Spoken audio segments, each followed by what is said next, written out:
জামা কাপড়গুলো নিচেই তো রেখেছিলাম, কোথায় গেল? এই কৌটোটার মধ্যে রেখেছিলাম, এটার মধ্যে নিশ্চয়ই থাক। এটার মধ্যেও নেই, কোথায় যায় এগুলো? বিছানার তলাটা নিশ্চয়ই থাকবে, এখানেও নেই, কোথায় যায় এগুলো?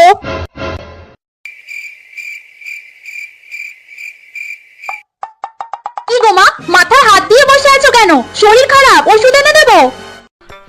না রে, তোর দাদার জ্বালায় কোথাও টাকা রাখার উপায় নেই, ঠিক টাকাটা বার করে নেয়। কি করি বলতো? কি করা যায়? কি আইডিয়া? এক কাজ করো, ওর পড়ার বইয়ের মধ্যে টাকাগুলো রেখে দাও, পরীক্ষার আগে পর্যন্ত তোমার সব টাকা নিরাপদে থাকবে।